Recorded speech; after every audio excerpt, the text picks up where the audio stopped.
Takže chceli by sme privítať naši ďalšieho hostia v našej novej epizóde, bývalého reprezentanta v mládežníckych kategóriách ve futbale a tým je Maťo Kosorín. Čau Maťko. Čau. Vítame ťa u nás. My dva sme Dobrá trojka podcast, nový záhoracký. Jak sa dneska máš? Nedela, ráno. No lepšie to už aj nemohlo byť, keďže som tady u vás. A vyspaný si nové, nesnívalo sa ti nič o tom? Snívalo, no však už sme sa aj bavili, že o druhé ráno som precitol, že idem dneska do podcastu. Takže trošku mi to začalo tak šrotovať v hlave, že co sa deje. Takže trošku som taký nervózny, no, z tohto podcastu. Ale bude to úplne v pohode, pretože my dva sme úplne v pohode trojka. Úplne si to uží čilovka, nic sa nebude, nijak to nebudeme drať z kože, ale Som zvedavý. hlavne by sa smel omluviť svojej maminke. Môžem takto do kamery. Môžeš do kamery. To je pro tebia. Mami, ahoj.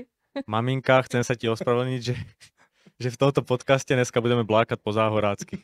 Blákat. Inak to je pekné slovo, blákat. Áno, my tu blákame po záhoracky. Maminko, ja sa vám ospravedlňujem, ale my sme ho donútili. Nordias mu tady drží pod stoličku. Nožík. Donútili sme ho, áno, lebo je to záhoracký podcast a aj mne to síce nejde moc akože do uší, ale tak Nordias, skús tú svoju slovenčinu. Ja keby mám rozprávať celý čas po slovensky, tak to je strašne... Vy ste to prepli. To je na piču, no, strašne zle. Tak by sme natáčali polku dňa, ne? Polku dňa, to ja neviem ani vypráviať, víš.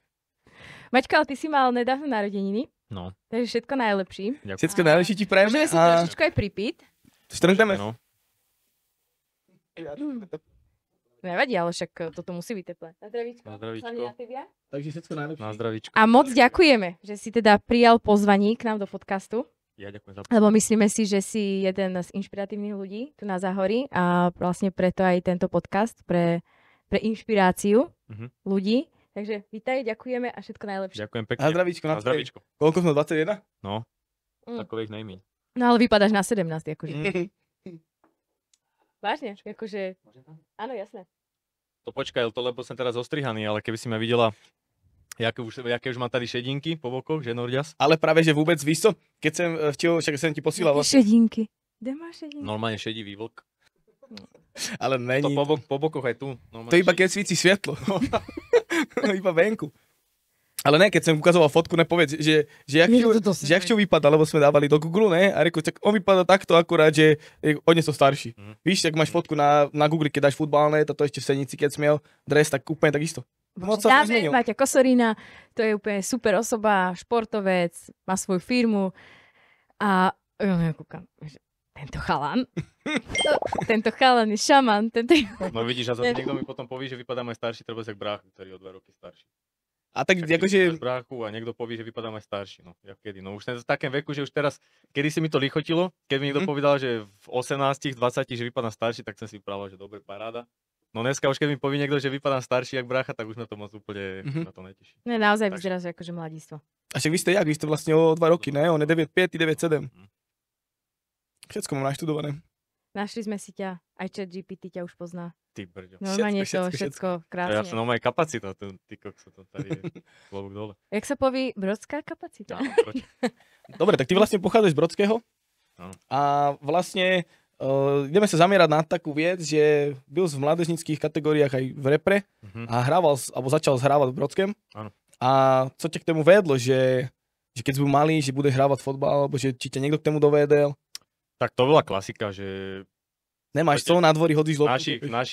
ešte v našich detských časoch proste byl na tej dedine iba fotbal, že nebyli športy, jak dneska, že hokeje, tenise a všetko možné, takže to bola jasná cesta, že fotbal, všetci sme hrali fotbal a náš tátko nás k tomu aj trošku potom začal viesť, že on byl fotbalista, takže my automaticky fotbal. Takže v génoch, hej? Áno, akože Všetko v nohách. bylo to v génoch určite. Možno nejaký tatkov sen?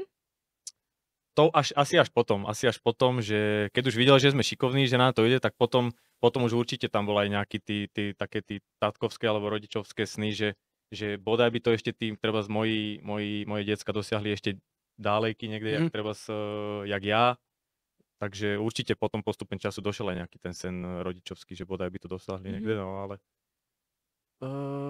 kde sme sa zamotali, no však u toho začiatku, takže vlastne také boli začiatky, no, že sme sa začali motkať pri tatkovi, lebo on aj trénoval, vtedy tuším aj dorost trénoval, alebo Ačko ešte trénoval, ešte hrával popri tém v Rakúsku, takže tak sme začali hrávať aj my, no, aj brácho, aj ja.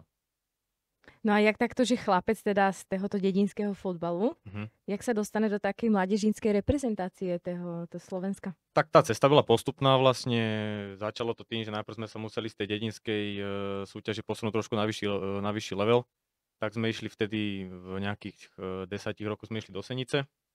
Ja som mal 10, bracho mal 12, išli sme naraz. A vtedy už bola vlastne v Senici mládežnícka liga.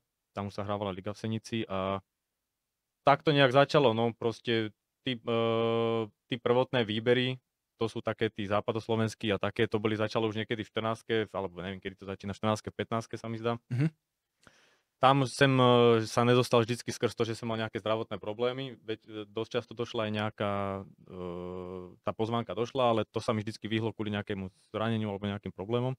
A konečne sa mi to vlastne podarilo až v nejakých 17 rokoch sa tam dostať, kedy som zaznamenal asi aj najväčší herný a výkonnostný progres, tak vtedy sa mi podarilo dostať aj do tej mládežníckej reprezentácie. Takže to bol vlastne proces až v tej 17 vlastne, až tam sa to nejak tak... Takže od tých 10 vlastne v tej Senici, hej, a potom vlastne dostaneme sa na akože dlhá cestička, hej. Dlhá cesta, ale však tá reprezentácia vlastne ani není, že v 11-12 rokoch to ani není, tam sú len, hovorím, také mládežnícke výbery. Žáci asi, ne? Áno, také lokálne, až potom normálna repre začína až tuším od 16 alebo od 15, neviem. Takže... A dobre, ale začal od 5 rokov asi, ne? O 5, koľko? 6? Áno, ja som o 5 rokov, keď som začínal. No.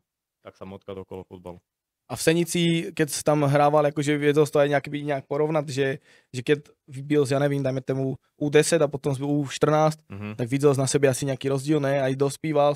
Jak si to vnímal ten šport, že jak vnímaš ten fotbal? Že aha, toto ma baví, co by som to niekde dotáhnuť, alebo... No v podstate už keď som došiel do Senice v tých 10 rokoch, tak už cieľ byl úplne jasný. Cieľ už byl do Ačka. Vyslovene proste sen a cieľ byl jeden a ten istý, že proste hrávať vrcholový fotbal. Vtedy v veku už. To bolo jasne dané. Takže tam už som mal len jedno, proste vyslovene som bol zameraný len na jedno. Klapky a jeden. Áno. A to je sranda, že si zebe, že 10-ročný chlapec a baví ho tak niečo, že sa vidí, že proste toto bude robiť celý život a s týmto sa bude živiť a proste ide si za tým. Ja napríklad, keď som byl jak decko, tak keď sme hrávali turnaj, tak sme chodívali ze Šaštína, Barde, aj do Senice, do hale a tak. A keď oni nám povedali, že bude tam Kosorín, akože jméno, to bol pojem pro nás. My decka o táto, fakt, akože vyšší už tvůj brácha, však on byl kategóriou oproti mne, ty si byl asi mladší, alebo však nevím, jak to bylo, ale potom už to bylo tak, že keď sem došel, aj ten sem trénoval vtedy asi půl roka v Senici, jsem měl, ja neviem, 14-15, tak vtedy už vlastne tvůj brácha už byl úplně někde vyšší, že on mal 15 a trénoval z 19 a měl byl úplný extrém. No a že byl 17 a napríklad už išiel do Ačka, že už tam byl diametrálny rozdíl a vždycky, keď vypravili Kosorín, tak niekedy nemal taký pocit, že proste zrovnávajú vás úplne tak narovnak, že máš meno, že Kosorín a čo povedal, však to je ten, že víš, co myslím? Presne víš, co myslím. No jak si to povedal, vlastne brácho byl v tom mládežníckom veku, on byl úplne extrémne inde, lebo on byl fyzicky vyspelý, jednak však aj obrovský talent a on už vlastne v tých 12, v 13, on už fakt, že vyčníval extrémne.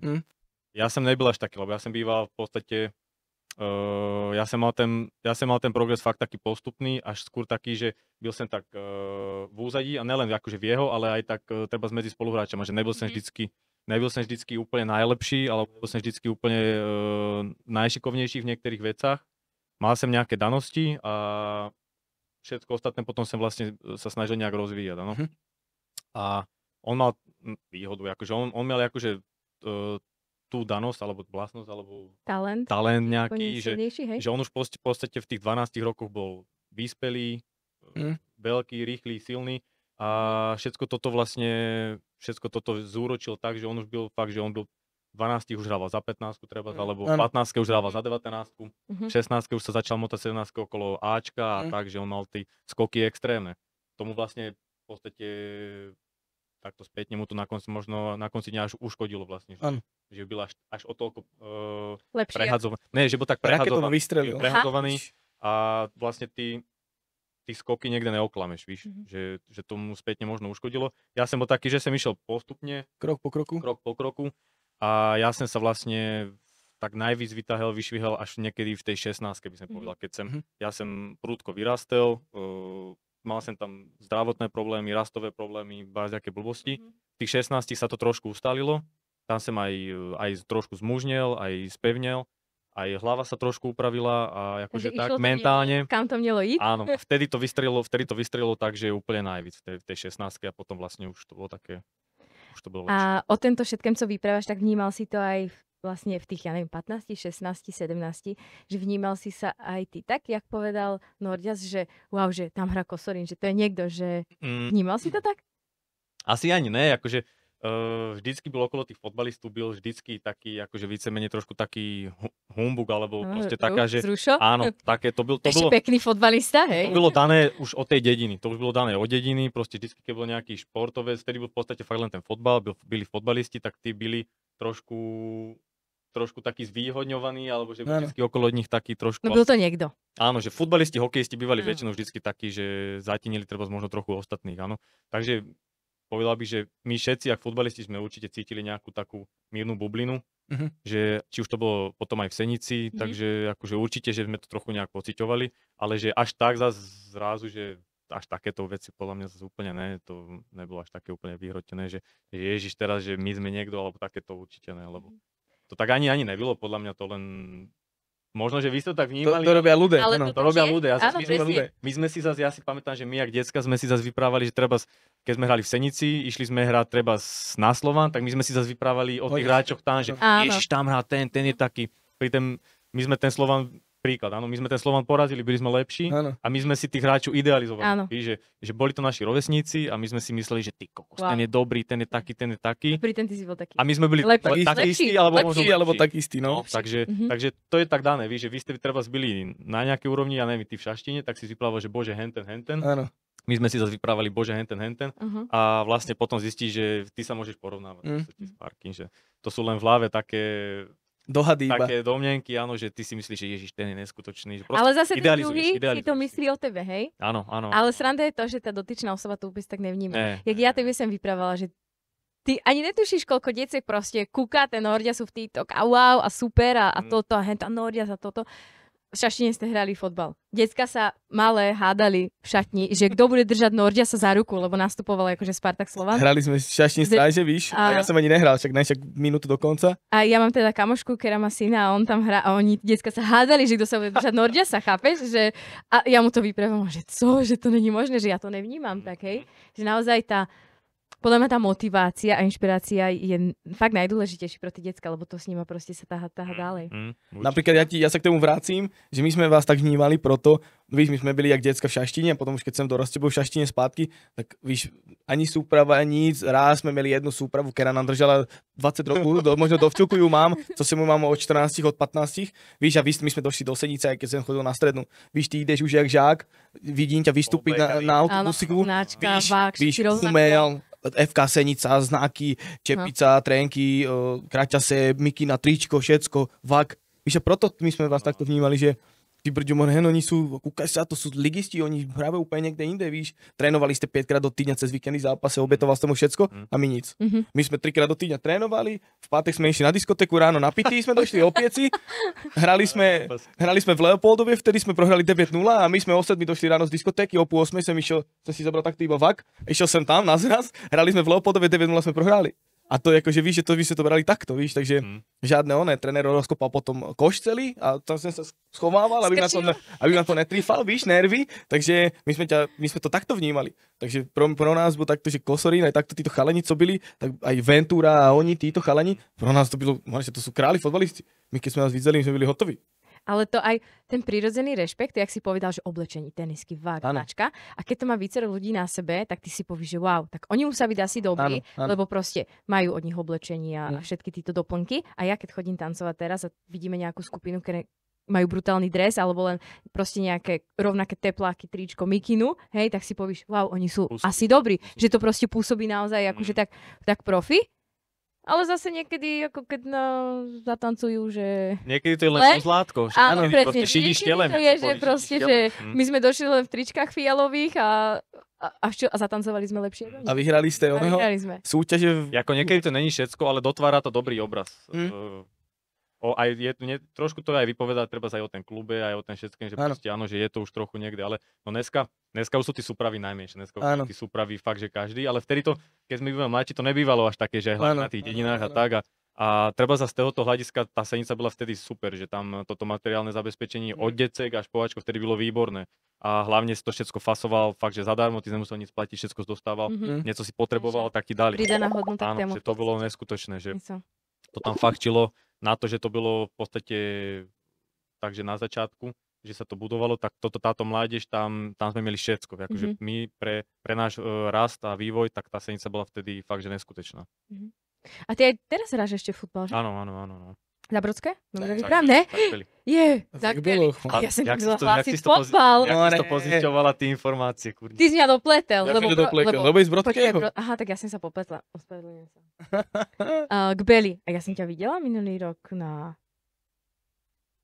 Co? No teraz úplne rozmýšľam, však ja som tam hlásila mne niekto vyprával. Tých ligových kanonierov, co tam boli, co ste tam mali tú veľkú slávnosti. To som tam nebyl, ne. No, lebo víš, No mne minule niekto vyprával, že ty si aj hlásala Vekblok. Áno. Ale ja som si... Hlásala, to je tam močí slovo. No však hlásateľku. Áno, ale to bylo fakt, že tu jednu akciu, lebo ste tam mali tých ligových kanonieru, oni sa tak akože nazývajú. Tá akcia, hej, a potom vlastne ešte druhú, v nedelu som tam ešte hlásila jeden fotbal, lebo tam hrali nejaké Nové zámky alebo niečo.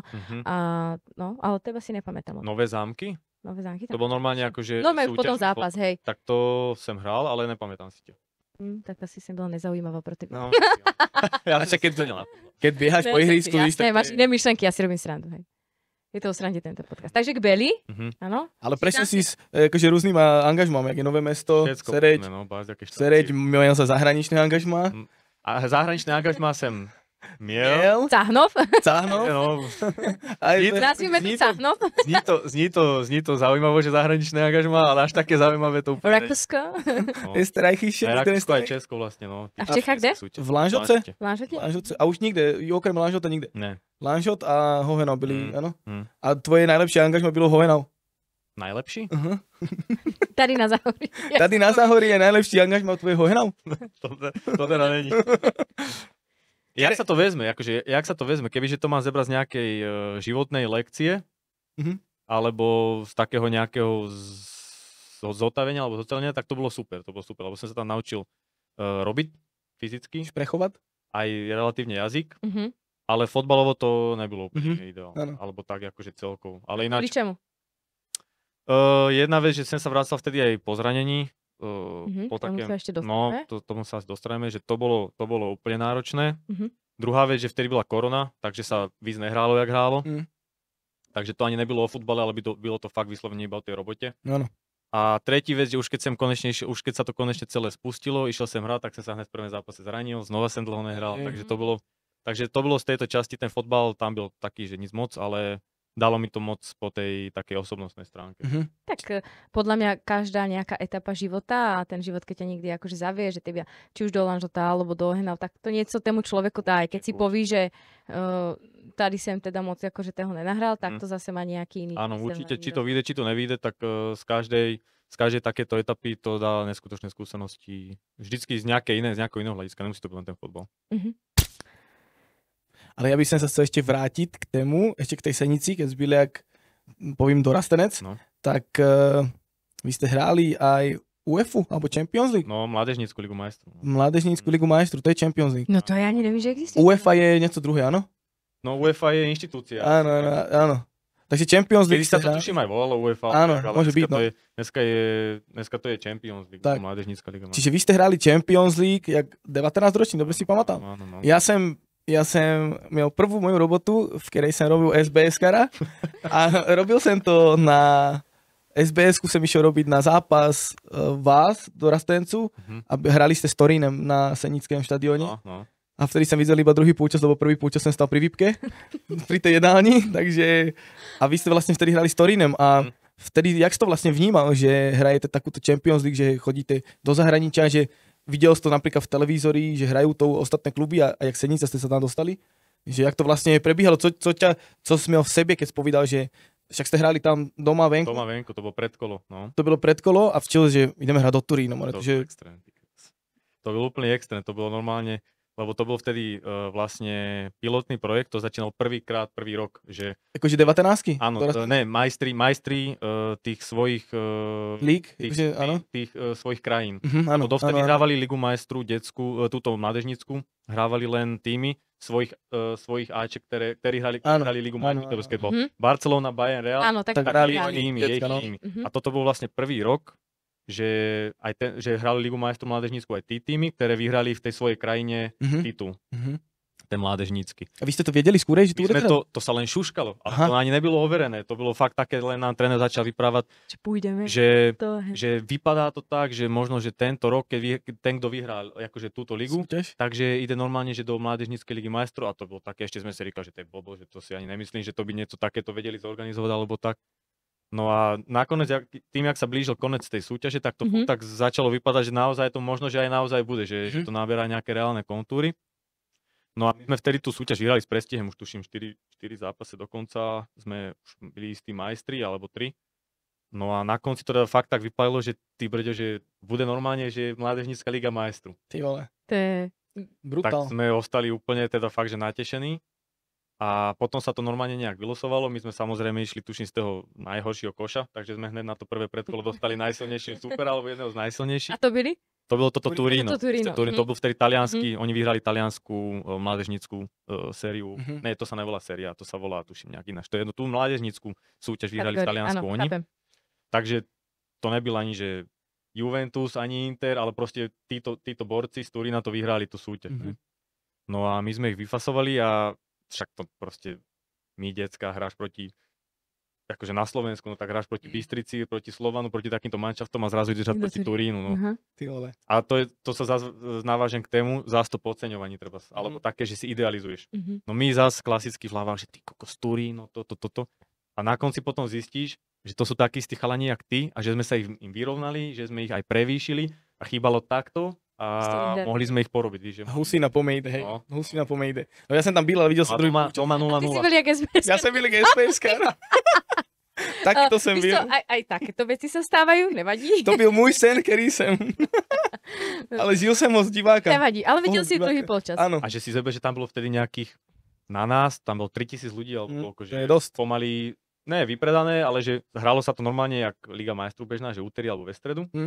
My sme normálne mali akože... Ve stredu, áno, to mi niečo ríče, to nemôžem vtedy zapínať televízor, lebo sa hraje Liga majstrov. A normálne proste režim, jak títo Ačkári, bombardéri, že proste my sme odohrali, tuším, v sobotu náš zápas súťaži a my sme už v úterý, nevím teraz, či sa hral v úterý alebo ve stredu, ale deň pred zápasom sme mali normálne vlastné také sústredení. Celý tým už pokope, dali sme si tréning, išli sme na obed, išli sme na ubytko, spoločný tým, žiadne, že dom alebo niečo. Ne, všetko spolu, hej. Na ubytko, náš vlastný režim, na ďalší deň proste už to išlo, už sa začalo od rána, už sme si spravili, už bola vlastná príprava, všetko, raňajky, obed, a išli sme večer ve stredu hraješ zápas Ligy majstrov, ty kokso, že to bola úplná topka. To sa vtedy hrávalo o 3:09, ne, večer? 20:45. Nebyl to ten čas? Jak sa to hralo sa to večer, však, alebo proto aj, aby tam bylo moc ľudí, je všetko, však to byli asi oficiálne časy, to si môže asi áno. Ale hralo sa to večer, presný čas už nepamätám, ale proste bolo tam 3000 ľudí, možno cez 3000 ľudí a to bola úplná topka, že fakt, že neskutočný zážitek. Spravili sme dobrý výsledek, že 0-0 a ideš do odvety s tým, že ty kokos, že ideš do Turína. Že ideš do Turína a že môžeme ich spraviť ešte vyššie. Celú epizódu nájdeš na Hero Hero, odkaz je v popise, tak klikaj. Krásne. Ja si myslel, že ja sa tam rozrevem, že kde sem to, že ty máš vlastne svoju značku. Ako dvojhodinový, keď si hodinový žrebe, že bušíš a vypotíš, tak si môžeš dať, že keď nemám lítka, ja mám len kosť upnutú na kožu a tam, teda kožu na kosti a tam to končí. Ale vidíš to anal alebo trojka? Ale